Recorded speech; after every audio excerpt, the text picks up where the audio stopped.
My name's Noah. I'm 32, and I've always been the odd one out in my family. Not in a quirky, lovable sitcom kind of way.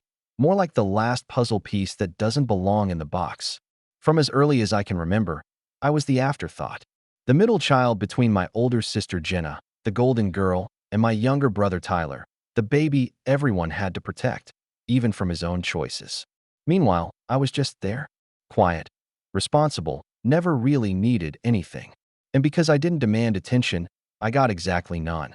Growing up, holidays at my grandma's old house were the only times I ever felt something close to normal.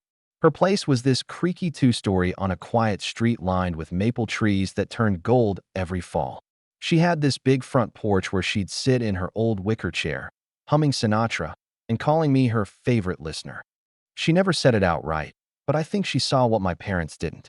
That I was trying. That I noticed things, like when Mom would roll her eyes behind my back when I talked about school, or how Dad only seemed to ask Tyler about sports and Jenna about her grades, while I got how's life. My grandma, Lorraine, was the one person who made me feel seen. She taught me how to garden, how to balance a checkbook, how to cook the perfect pot roast. She'd save the last scoop of mashed potatoes for me, even when Jenna was whining about not getting enough. When she died, I was 21, in college, and couldn't afford the flight home. My parents didn't offer to help, didn't even tell me the funeral was moved up until the morning of. By the time I got the voicemail, she'd already been buried. They said it was a small family thing, that everyone was grieving, and it wasn't about you. But it felt like it always did, like I was just a footnote in my own story. Years passed, and I built a life that didn't need them. I moved out west, got a decent job in software development, slowly climbed the ladder. I kept my distance, not in an angry way, but in that quiet, self-preserving way you learn when you're tired of fighting to be loved. I'd still get the occasional group text, the happy birthday, Noah, message 6 hours late, or the invite to a family reunion only after Jenna realized she couldn't book the Airbnb without my share of the payment.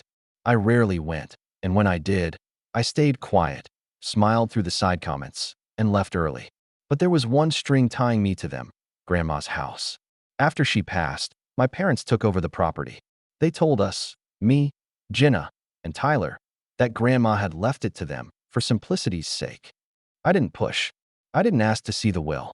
At the time, I assumed they were telling the truth. Besides, what did I know about inheritance law? I was a broke college student trying to juggle student loans and part-time gigs. The house sat empty for years after, except for the occasional visit when Tyler needed a quiet place to get his head on straight, or when Jenna needed some me time away from the city. I visited it once, maybe 2 years after the funeral. It still smelled like her, lavender and cinnamon. Her rocking chair was still there, her old piano untouched. But something felt different. Hollow. Like the house itself knew it was just waiting to be gutted. I asked my parents what the plan was. They said it was complicated, that they were considering options, that there were tax implications. I nodded, let it go. But a part of me, maybe the part Grandma nurtured, never really did. Then, last year, I got wind that the house was being prepped for sale. Not from my parents, of course. I found out from a high school friend back home who drove past it and texted me. Hey, saw a for sale sign on your grandma's old place. That sucks. Thought you guys were keeping it. That text hit like a punch I wasn't braced for. I called my mom that night. She picked up like nothing was happening. Oh, hi, honey. Everything okay? You're selling Grandma's house? There was a pause, just long enough to feel deliberate. Well, yes, we were meaning to tell you. It's just, you're so busy out there in California, and we didn't think you'd be interested. Interested? I repeated. It's Grandma's house. Yes, and we've kept it up for years, Noah. It's become a financial burden. The market's good right now. I didn't argue. I didn't scream or plead. I just went quiet and said, okay, thanks for letting me know. The call ended awkwardly, and I sat in the dark for a long time, staring at my ceiling fan spinning lazily above me. Something inside me shifted that night, not anger exactly, but clarity. A realization that I'd spent too long letting this family decide what I did and didn't deserve. That maybe it was time I stepped into the driver's seat. The next week, I started making calls. Quiet ones. I called the realtor listed on the sign. Introduced myself with a different last name, my middle name, Bennett. I asked for a tour, pretending I was a remote investor. I got on a plane, showed up in a blazer, and walked through my grandma's house like a stranger. My heart cracked in places I didn't know still existed. The garden was overgrown, the wallpaper peeling, but the bones were still there. Her spirit lingered in the corners. When the realtor asked if I was serious about putting in an offer, I smiled and said, "Very." I didn't overbid. I didn't use emotion. I used a shell company I'd quietly started 6 months earlier for another real estate project.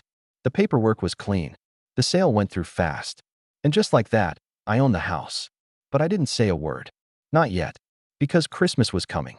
And like clockwork, Jenna sent out the group text in early December. Christmas dinner at Mom and Dad's, 7 p.m. Formal attire this year. Big news to share. I RSVP'd yes. Booked the flight. Showed up at their doorstep in a charcoal suit, bottle of wine in hand. Tyler opened the door, already tipsy, and greeted me with a well, if it isn't the ghost of Christmas past. Inside, the decorations were over the top as usual, garlands, blinking lights, those mechanical reindeer that whir and clack when they move. Jenna was already there, in a gold sequin dress, sipping champagne and scrolling on her phone. My parents were in their element. Mom buzzing around the kitchen, Dad holding court in the living room like a man 10 years younger. Dinner started normal enough. Ham, green beans, mashed potatoes, Jenna going on about her new job title, Tyler cracking crude jokes about crypto. I stayed quiet, polite, smiling when expected. Then, somewhere between the second glass of wine and dessert, Mom looked up from her plate and said, almost gleefully, "Oh, we finally sold Grandma's house. Just last week." The buyers were eager, thank God. Jenna laughed, twirling her fork. About time. That place was such a waste of space. And Noah, well, he was never in the will anyway. I set my glass down slowly, letting the moment stretch. Tyler chuckled. Good. He'd probably have turned it into a tech bunker or some weird startup compound. I looked around the table. At the people who always assumed I'd stay quiet. Who thought I'd let it go. I picked up my wine again, took a sip, and said, "Cool. Hope you enjoy the cash, since I'm the one who bought it." The table went silent. Mom's face froze mid-smile. Jenna blinked, confused. Tyler furrowed his brow like he was trying to solve a math problem. And I just sat there, calm as ever, watching the curtain finally lift. For a moment, no one said a word. The hum of the heater and the soft clinking of Jenna's fork slipping off her plate were the only sounds in the room. I didn't rush to fill the silence. I wanted it to hang in the air, thick, uncomfortable, undeniable. The kind of silence that makes people shift in their seats and reevaluate everything they thought they knew. Finally, Jenna let out a breathy laugh, like I'd told some elaborate joke she didn't quite get. "Wait, what do you mean you bought it?" "I mean," I said, setting my glass down gently, "I'm the one who bought Grandma's house. Through a company I own." Dad spoke next. "Noah, don't be ridiculous. The buyers were from out of state, some real estate group or something." "Bennett Holdings," I said. "That's me." Mom blinked. "That's not you? That's not your name." "Bennett's my middle name. I used it for the LLC. It's legal, clean, quiet." Jenna's face was turning red now, not from embarrassment, but something closer to fury. "Why would you do that behind our backs?" That word, our, rang in my ears. Like I was trespassing on something sacred, even though I'd grown up knowing I was never really in with them. I shrugged. It was for sale. I made an offer. It was accepted. Nothing behind anyone's back. But we would have gotten so much more if we knew it was you. Mom blurted. That told me everything I needed to know. It wasn't about legacy. It wasn't about Grandma. It was about the money. Of course it was. Dad leaned forward now, arms crossed. "So what? You just bought it to be petty? You planning to rub it in our faces?" "No," I said evenly. "I bought it because it meant something to me. And because none of you seemed to care what happened to it." Tyler chuckled under his breath. "So let me get this straight. You overpaid for that old dump just to feel something?" "Funny," I replied, not bothering to look at him. "I actually got it below asking. Your realtor wasn't great at vetting offers." The tension at the table was thick enough to slice with a butter knife. But instead of backing off or trying to make peace like I used to, I just sat in it. Let them stew. Let them realize, for once, they weren't in control of the narrative. The rest of dinner was tight-lipped. Jenna went quiet, stabbing at her food with too much force. Tyler kept checking his phone like he was trying to escape through the screen. Mom excused herself to check on dessert, but didn't return for 15 minutes. Dad just kept sipping his scotch, jaw clenched, eyes distant. Afterward, I helped clear the table, mostly for something to do. As I reached for Jenna's plate, she grabbed my wrist. "Why didn't you tell us?" she hissed. "You think this makes you better than us, or something?" I paused, looking her dead in the eye. "No. I think it means I stopped waiting for permission to do what felt right." She dropped my wrist like it burned her. "You're unbelievable. You're welcome to come by sometime," I added. "Maybe I'll show you the garden. I'm thinking of planting sunflowers." She stormed off. After dessert, store-bought tiramisu that Mom pretended was homemade. I made my excuses. Said I had an early flight. Thanked them for dinner. Hugs were avoided, except a half-hearted one from Dad, stiff as a plank. But as I turned to leave, Mom followed me to the door. "You blindsided us," she said, her voice low but sharp. "This family has always made decisions together. You know that." I stopped, hand on the doorknob.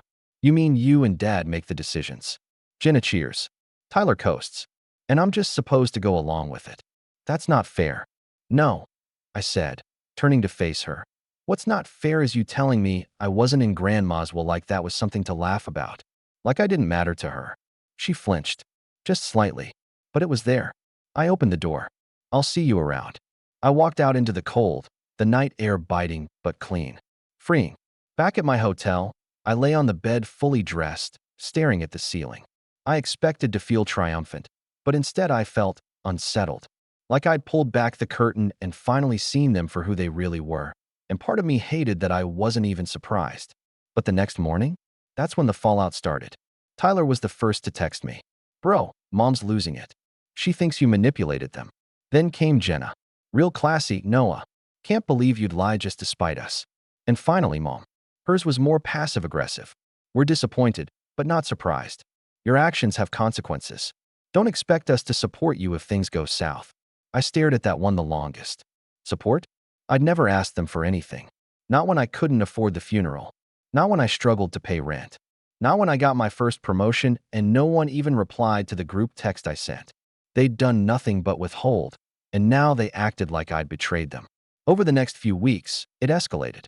First, they started dropping little bombs in the extended family group chats. Subtle jabs. "So grateful Jenna helped us through all the estate stuff. Some people just care about the money. Can't believe how people twist things to make themselves look like heroes." Then came the calls from my aunt and uncle, from cousins I barely spoke to. Most were polite but probing. "Noah, I heard you bought the house. Why didn't you say anything sooner? I thought it was a family decision. Aren't your parents upset?" I didn't feed the fire. I just said, "It's complicated," and let them draw their own conclusions. But behind the scenes, I started preparing for something more. I wasn't done. Not yet. Because while they were busy trying to rewrite the story, I was quietly digging into the one thing they never expected me to look at. Grandma's actual will. And what I found changed everything. The will was never supposed to be complicated. At least, that's what Mom always claimed. Every time the house came up in conversation over the years, rare as those times were, she'd casually throw in, "It was left to us." Simple and clean. Grandma didn't want to cause drama. And because I'd grown so used to being excluded, I believed it.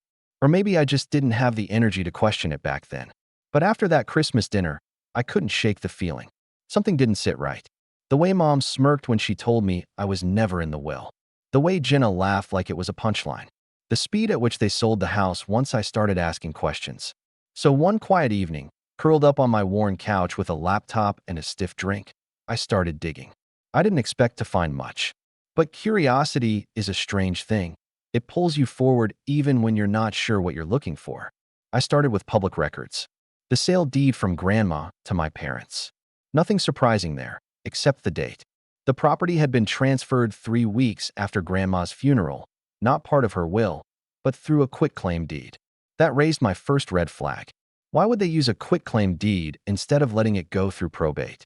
And why would Grandma do that, when I knew for a fact she had a will? So I called the county records office the next day. Asked about the will. The woman on the phone was helpful, a little bored sounding, but she pointed me to the probate filings from the year Grandma died. And there it was. Plain as day. Lorraine Davis. Deceased. Well, filed. I requested a copy. It arrived by mail 5 days later. I opened the envelope with trembling hands, sitting alone at my kitchen table. My eyes scanned the page, heart thudding, as I read the opening lines. I, Lorraine Davis, being of sound mind and memory, do hereby declare this to be my last will and testament. Her voice rang in my head as I read. I could almost picture her writing it, sitting at that old oak desk in her study, the one with the tiny brass lamp that glowed like candlelight. Then I reached the section that shattered me. To my beloved grandson, Noah James Davis, I leave my home and all its contents, as he has always valued the history and heart of our family. I trust he will preserve what matters. I had to read it 3 times before I believed it. Not Mom, not Dad, not Jenna or Tyler. Me. She had left the house to me. And somehow, I'd never been told. Never seen this. Never even heard a whisper of it. The rest of the will distributed other things. Jewelry to Jenna. My grandpa's old watch to Tyler. Some savings to a local animal shelter. But the house? That wasn't some oversight. That wasn't a simple transfer. It was deliberate, specific, and they'd lied. Not just omitted, lied. They'd told me I was never in the will. They'd mocked me at dinner, made me feel like a fool, all while knowing they had stolen something meant for me. I felt something rupture inside me. Not anger, not sadness, something deeper. A kind of betrayal that coils in your gut and hollows you out from the inside. For a long time I sat there, unmoving. The paper lay in front of me, real and solid and damning. My hands trembled. My teeth clenched. She trusted me, and they took it anyway. The more I thought about it, the more things started to make sense. Why they rushed the sale. Why they never showed me the paperwork. Why Mom always said the house was too much responsibility for you. They didn't just assume I didn't care. They assumed I'd never look. That I'd stay quiet like I always had. That I'd shrug and disappear into the background. But not this time. The next day, I contacted a lawyer. I laid everything out. What I'd found, how the house had been transferred, the will, the dates. He was calm, but visibly intrigued. "Let me guess," he said, flipping through the pages. "Your parents never submitted this version to probate." "Looks like it," I said, voice tight. He nodded slowly. "There might have been an older version that left everything to your mother. They could have filed that one instead. But this version here? It's newer, dated a month before your grandmother passed. And that makes it legally binding? If we can prove this was her last will and that the quitclaim deed was executed under false pretenses, then yes, you have a case." A case. That word echoed in my head. I wasn't sure I even wanted the legal battle. It wasn't about clawing back every cent. It was about what it represented. About how easily they'd erased me from the narrative, from my own inheritance.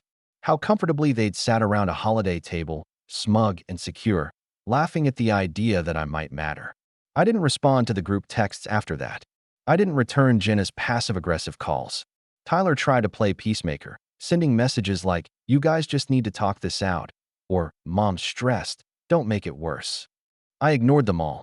Instead, I went back to the house. My house. It was early spring, the yard still thawing from winter. The paint was chipping. The porch creaked. But it was mine. And as I stepped onto the property, I felt something shift. A calm resolve settled over me, as sure as gravity. I unlocked the door, walked through the hallway, and found myself in the study. The same desk where Grandma probably wrote that will. Her lamp still there, dusty but intact. I sat, opened my laptop, and started writing a letter. Not to my family, to the rest of the estate attorney's office. Because there were more things I needed to know. If they forged paperwork once, who's to say it was only the house? The thing about betrayal is that it doesn't hit you all at once. It trickles in, a little more each day, like a leak in the ceiling, silent, steady, rotting everything beneath the surface before you even realize what's been damaged. That's what the weeks after discovering the will felt like. Quiet rot. I didn't tell anyone, not even my closest friends. Not the woman I'd been casually seeing, not the guy at work who once called me his emergency contact after a bad bike accident. I didn't know how to talk about it. How do you explain that your family stole your inheritance, lied to your face, then mocked you for not being included in something that was yours all along? I didn't cry. I couldn't. Not at first. But something in me started to pull away from everything. Like my emotional reflexes had shut down to protect what little trust one had left in the world. I went to work, answered emails, showed up to meetings, but I wasn't there. Not really. I skipped lunch with coworkers. Let calls go to voicemail. I walked through each day with a numb kind of precision, like a shadow of myself. And then came the call. It was my mom, again. I don't know why I answered. Maybe I was curious to hear what lie they'd try next. Her voice was soft, performative. "Hi, sweetheart." I didn't answer. We've been thinking a lot about that night. Christmas. Things got a little out of hand. Still silent. She sighed, deep and rehearsed. "We didn't know how much that house meant to you. You never said anything." I nearly laughed. I never said anything. What was I supposed to do? Write a heartfelt letter to be considered for the bare minimum of fairness? She kept going. "We understand you're upset, but you have to see this from our side. We were trying to make things simpler, less messy.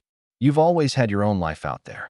And, well, your sister and Tyler have had a rough few years." There it was. The justification. Jenna's failed engagement and mountain of debt? My problem. Tyler's inability to hold down a job? Somehow relevant. Meanwhile, I'd quietly built something stable, functional, and that made me less deserving? "I found Grandma's will," I said coldly. Silence. "Then what?" "The most recent version. The one that names me as the sole heir to the house." Another pause. Slight hitch in her breath. That can't be right. There was an earlier one." I interrupted. "But this one's dated a month before she passed, which makes it the valid one. You didn't probate it. You filed the old one, transferred the house by quitclaim, and hoped I'd never check." Her tone sharpened. "That's a serious accusation, Noah." "No," I said, my voice finally rising. "What you did was serious. I'm just tired of pretending it didn't happen." She went quiet again. And then she hung up. No goodbye, no apology, just silence. That silence became the defining noise of the next month. I expected a storm, more angry texts, maybe even a legal response. But instead, they went dark. Completely. As if they were scrambling behind the scenes, figuring out how to spin this. Meanwhile, I started to spiral. I'd like to say I rose above it, that I held my head high and kept moving forward. But I didn't. Not right away. I stopped showing up at work for a few days, claiming food poisoning. I drank too much, ate too little, wandered around the house late at night with a flashlight, trying to feel close to Grandma again, trying to feel anything again. I found her old journals in a dusty box beneath the staircase. And for hours, I just sat there on the wooden floor, flipping through them. Her handwriting, loopy, elegant, patient, calmed something in me. In one entry, dated just a week before she died, she'd written, "I've finalized the new will. It's what feels right. I love all my grandchildren, but only one of them ever sat with me without needing anything. Noah will care for this home. I know he will." That was the moment I broke. Not in anger, in grief. I wept, quietly, in that old, hollow house. For her, for the child I used to be, for the version of me that still clung to hope that this family, my family, might one day see me. I stayed the night on the old couch. No heat, just a blanket and the smell of aged wood and memory. But for the first time in weeks, I slept. Deep, uninterrupted sleep. The next morning, I made a decision. I wasn't going to fight them yet. I wasn't going to launch a public family war, not while they were still pretending nothing had happened. That's what they expected, drama. Noise. Me swinging wildly out of desperation. No, I was going to plan. Quietly. Strategically. I started meeting with my lawyer more regularly, building a timeline. Collecting every text, every voicemail, every signed document. We mapped out their entire shell game, from the probate filing to the deed transfer to the recent sale attempt. And then, we filed for a full investigation into the mishandling of the estate. But I told no one. Not even when Jenna reached out with her fake olive branch a week later. "Hey, just thinking about you. Hope you're okay. Let's talk." I left it on read. Not because I didn't want to respond, but because for once, the silence belonged to me. In the meantime, I returned to work, cleaned up my apartment, started cooking again. Little steps. I wasn't okay, not fully, but I was moving again. And that mattered. Back at the house one weekend, I noticed something new. A car parked down the street. Same one, 3 days in a row. At first I thought it was just a neighbor's guest. But on the fourth day, I recognized the driver. Dad. He didn't approach. Didn't get out. Just sat there. Watching. He thought I didn't notice. But I did. And I realized something important in that moment. They weren't scared of losing money. They were scared of losing control. Which meant, for the first time in my life, I had leverage. And I wasn't done using it. For most of my life, my family's attention, or lack of it, dictated how I moved through the world. I was shaped by their indifference, their favoritism, their constant need to remind me that I was the quiet one, the forgettable one, the one who always had enough and didn't need help. It wasn't until they took something sacred from me, Grandma's house, that I finally understood what I had let them get away with. But once I saw it clearly, there was no going back. I'd hit bottom, sure, but something about rock bottom gives you a perfect view of everything above you. And I was ready to climb. The first step was reclaiming space, not just the physical house, but the mental room they'd taken up in my life. I deleted the family group chat, blocked Jenna and Tyler on socials, and quietly set new boundaries with extended relatives. When my Aunt Carol messaged me a half-hearted, "Hope you're doing okay. Your mom's very upset," I didn't respond. I didn't owe anyone an explanation. Let them talk. Let them guess. I was done performing. The second step was restoring the house. It became a project, something to pour myself into. I took a few weeks off work, not for mental health, though I probably needed that too, but to roll up my sleeves and do something real. I hired a contractor to fix the foundation cracks and water damage, consulted an interior designer who specialized in historical homes, and found an old photo album of Grandma's tucked away in a hallway closet. Every detail, every fixture, every color scheme, I brought it back to life with purpose. Neighbors started noticing. Some remembered her, came by, and told stories. One woman, Mrs. Valente from across the street, brought over banana bread and said, "Your grandmother would be proud of what you're doing here. She talked about you all the time." And for the first time in a long time, I felt proud of myself too. The house wasn't just a home anymore. It was a symbol, a quiet declaration that I could build something, that I wasn't the forgotten middle child, the background character. I was the protagonist now, the architect of this chapter.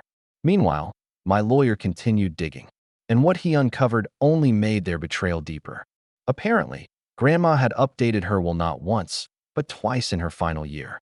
The first change had removed Jenna as a secondary executor. The second, dated just 10 days before her passing, formally cut both my parents out of any control over her estate, naming an independent executor from her church congregation. But that man had died a month before her, and my parents had pounced on the confusion.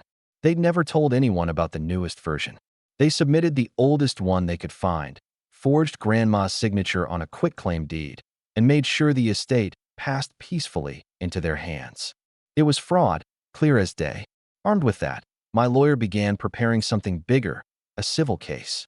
Not just to reclaim what had been stolen, but to expose it.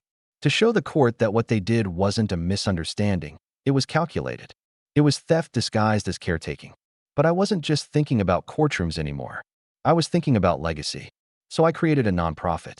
It started as a simple idea, the Lorraine Foundation. Its mission was to restore and preserve the homes of elderly people who'd passed, especially when they had no one left to protect their wishes.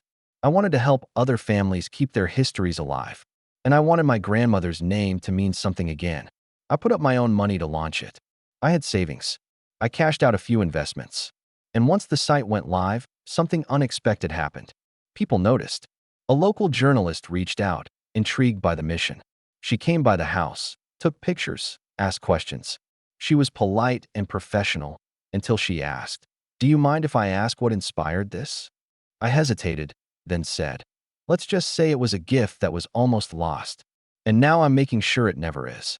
The article ran the next week. Grandson honors grandmother's legacy with home restoration project. It was simple, heartfelt, and oddly powerful. Donations trickled in. Emails started arriving. Stories from people who'd been through the same thing. Fights over wills, homes lost, memories erased. I wasn't alone. And then the silence from my family finally broke. Jenna emailed me with a subject line that just said, "We need to talk." I didn't open it. 2 days later, Tyler called from an unknown number. I picked up out of curiosity. "No, man. Come on. This is getting out of hand." "Is it?" I said coolly. "You're dragging the family through the mud. Everyone's talking about that article." I didn't name anyone. If people are assuming, maybe that's on them. "You're seriously going to sue mom and dad? After everything?" I almost laughed. "After everything? You mean after they stole my inheritance and tried to gaslight me into thinking it never existed?" He was quiet. I added, "You all made your choices. Now I'm making mine. I hung up. Something about that moment felt final, like a door closing behind me that I no longer had any interest in walking back through. And just when I thought things had settled, the final piece dropped into place. My lawyer forwarded me an email from a bank in town. Apparently, Grandma had a small trust fund, nothing massive, just under $40,000, meant to go to the heir of her house for repairs, upkeep, or personal development. It had never been claimed, because no one told me it existed, because they assumed I wouldn't look. But I had, and now it was mine. With it, I finished the final phase of the home's restoration. I turned the upstairs bedroom into a community reading room, installed a little plaque by the door for Lorraine, who listened when no one else did.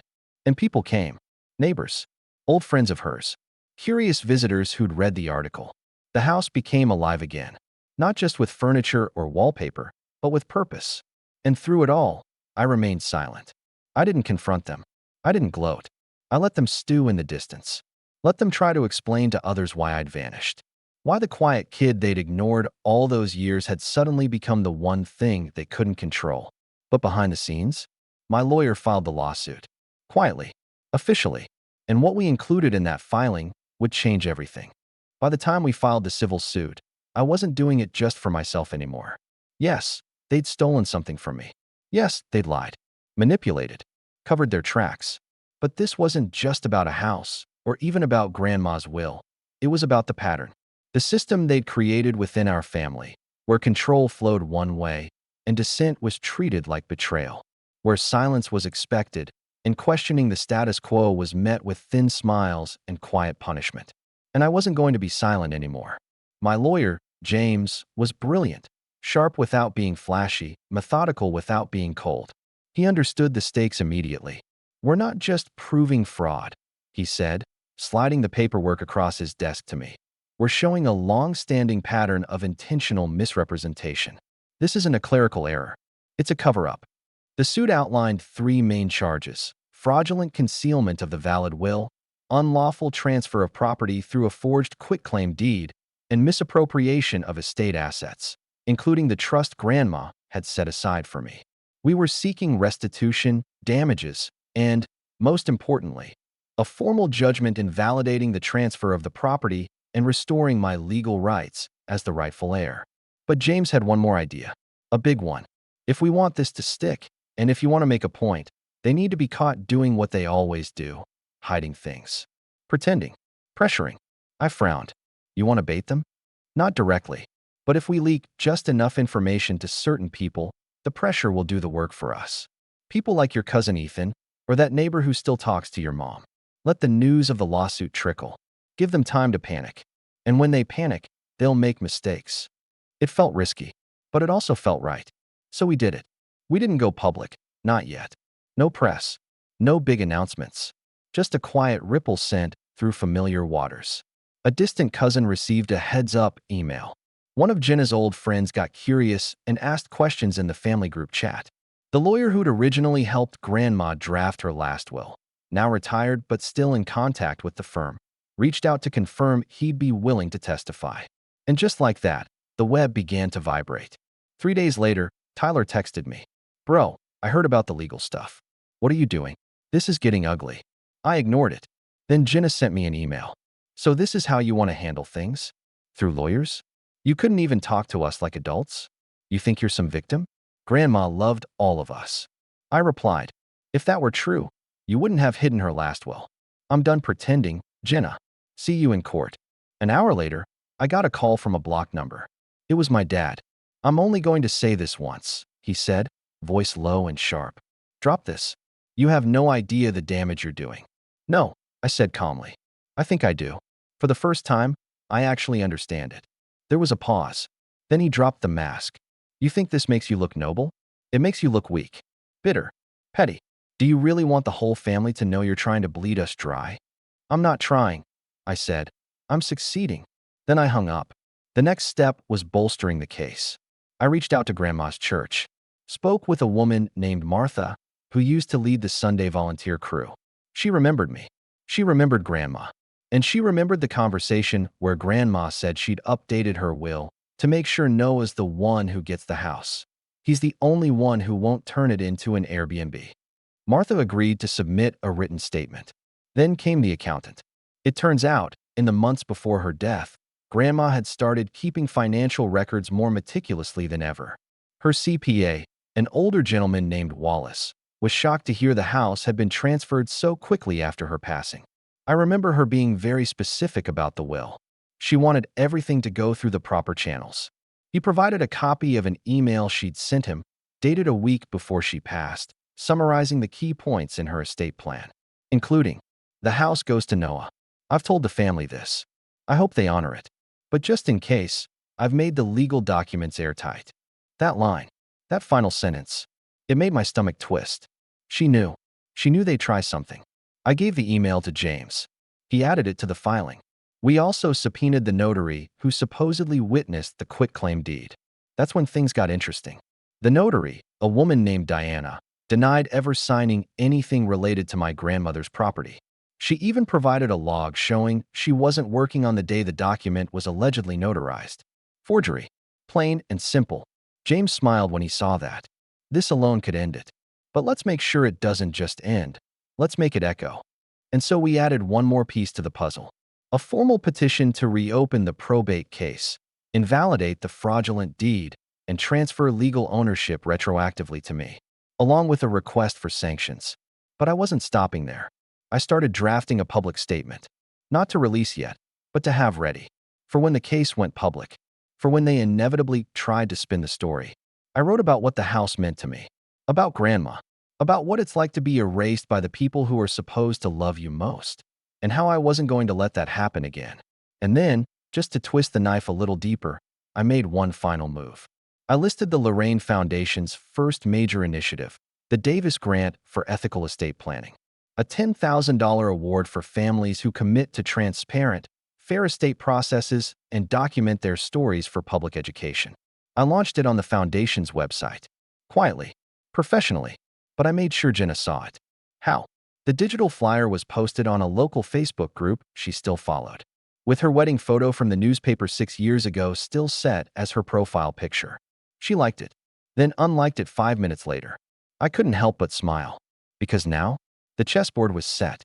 They could lash out. They could smear me. They could try to spin it. But the documents were filed. The evidence was gathered. The narrative was mine now, and they were about to learn what it felt like to play defense for once in their lives. Court dates have a strange way of making time stretch and fold. The day we finally walked into that courtroom, it felt both long overdue and way too soon. I remember sitting there, pressed slacks, clean-cut suit, my lawyer James beside me, papers meticulously organized in front of us, feeling like I was watching a movie, like none of it was real. And yet, this was the most real thing that had ever happened to me. My parents entered together. Jenna followed a few paces behind, heels too loud against the polished floor. Tyler didn't show. Can't say I was surprised. They avoided my gaze, and I didn't offer one. Let them squirm. Let them feel, if only for one day, what it's like to be weighed and measured. The judge was a calm, middle-aged woman with glasses on the tip of her nose and zero tolerance for drama. Perfect. The case began with procedural formalities, then opening statements. James went first. He laid it all out, succinct, methodical, undeniable. We will show, Your Honor, that Noah Davis was not only named as the sole beneficiary of his grandmother's property, but that this fact was knowingly concealed by his parents, who instead filed an outdated will and executed a forged quitclaim deed to transfer the house into their possession. This is not a misunderstanding. It is deliberate fraud. I could feel the air shift in the room. Then their lawyer, a man I recognized from a cheesy local commercial years ago, stood and tried to downplay everything. There was no malice here, only confusion. The family did their best during a very difficult time. James let him talk. Then we began to present our case. The will, the trust, the email from Grandma's accountant, the notarization log that proved the deed was forged, testimony from the church friend, Martha, who recounted the exact conversation about Grandma's intent to leave me the home. The CPA, who walked the court through the email in his inbox, sent just days before her passing. Then came the bombshell. The subpoenaed notary, Diana, under oath, clearly stating she did not witness or sign the deed they'd submitted. James turned to the judge. Your Honor, we're not just talking about deception. We're talking about a coordinated effort to erase my client's legal rights and take what was rightfully his. A house he now owns, only because he repurchased it on the open market after it was stolen. My mother looked like she'd aged 10 years in that courtroom. Her hair pulled too tight, her lipstick cracking slightly at the edges. She wouldn't look at me. My dad sat with his arms crossed, jaw tight, as if he could glare the truth away. Jenna just kept blinking, like her contacts were suddenly betraying her too. They tried to argue it was an oversight, that they didn't understand the legalities, that they were just doing what they thought Grandma would have wanted. That's when James stood up and asked permission to submit a copy of the handwritten letter found in Grandma's journal. A letter addressed to me. It read, in part, Noah, if you're reading this, I hope everything went the way I planned. But if it didn't, if they tried to take this from you, remember, the world doesn't give power. You take it back, quietly, calmly, like a Davis. You could hear a pin drop after that. The judge called a recess. When we returned, she didn't waste time. She ruled in our favor on all counts. The will was reinstated. The original deed was declared fraudulent. The sale to my shell company was deemed valid, but restitution was awarded in the full amount of market value plus damages. My parents were ordered to pay a sizable sum back to the estate. Forging legal documents apparently doesn't sit well with a judge. And in a rare, beautiful twist of irony, the trust fund Grandma had set up for repairs and restoration, that wasn't just protected, it was increased. The court awarded additional compensation to the Lorraine Foundation as part of the judgment, citing ethical preservation and restitution of legacy. That was the moment it became real. They lost. Not just the house, not just the money, the narrative, the control, and the part that stung them most? I never raised my voice, never humiliated them in public. I let the facts do what their excuses never could, stand. As court adjourned, I packed my papers slowly. My parents didn't approach. Jenna gave me one long look, a cocktail of anger and disbelief behind her eyes. And then they walked out, silent. I stayed a few minutes longer, just sitting there, taking it in. James clapped me on the shoulder. Hell of a statement, Noah. I nodded. She made it easy. All I had to do was follow the map she left behind. That night, I returned to the house. The house they said I wasn't meant to have. I walked through every room again, touched the railing she used to grip, stood on the porch she once rocked on for hours with a glass of lemonade and a crossword. And then, as the sun set, I turned on the porch light and unlocked the front door. Not for them, not for reconciliation, but for the community. Because her home, my home, was now more than a place. It was a quiet monument to the truth. In the weeks that followed the verdict, the fallout hit my family like a slow-motion train wreck.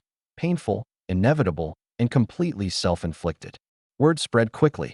Maybe it was the local article the journalist wrote, an updated follow-up titled Grandmother's Last Wish, A Legal Battle for Legacy. Or maybe it was the family itself, spinning damage control like a broken record. Either way, the truth had left the courtroom and entered living rooms, church pews, and weekend brunch tables across town. Extended relatives began to reach out. Not with sympathy, with distance. Cousin Ethan called me and said, I always figured something was weird with how fast they sold the place. I'm sorry, man. I wish I'd asked more questions. Aunt Carol messaged me a long-winded apology, mostly trying to shift blame to my parents. You know how your mother gets when she's stressed. But I didn't reply. I wasn't looking for apologies. I was watching the web they'd built unravel thread by thread. My mother was forced to resign from the community council she'd proudly chaired for years. Apparently, members were uncomfortable being associated with someone under public record for estate fraud. Jenna's luxury wedding planning business took a hit. One of her clients pulled out after reading the article.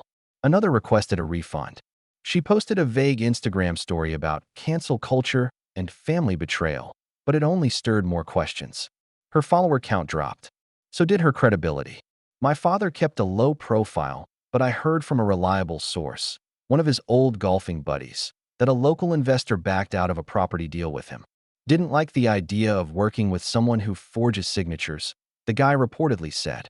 And Tyler? He finally reached out with a text that just said, I didn't know everything, but I should have. I'm sorry. I thought about replying. I didn't. Because by now, it wasn't about whether they said sorry. It was about what they'd done when they thought I couldn't fight back. I didn't need revenge in the form of screaming matches or public shaming. That wasn't my style. I'd already won where it mattered, quietly, with dignity, and a steady hand.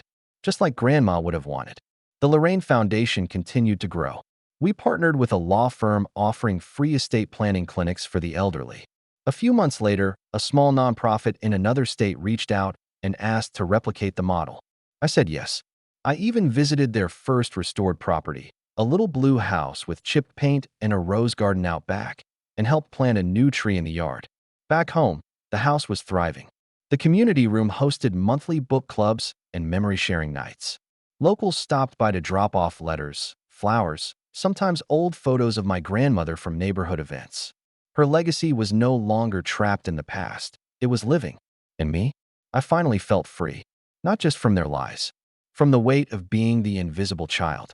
The family scapegoat. The one they underestimated for far too long. On the one-year anniversary of the verdict, I hosted a small gathering on the porch. Just a few close friends, some of the volunteers from the foundation, and a quiet playlist of Frank Sinatra humming through an old record player I'd found in the attic. As the sun dipped below the maple trees, I sat on the same wicker chair Grandma once claimed as her throne and looked out across the street. A familiar car passed by slowly. My father behind the wheel, my mother in the passenger seat. They didn't stop, didn't wave, didn't even turn their heads. I just watched them go, peaceful and unmoved. Then I stood up, walked to the front steps, and flipped the porch light on. Let them drive into the dark. This house stays lit.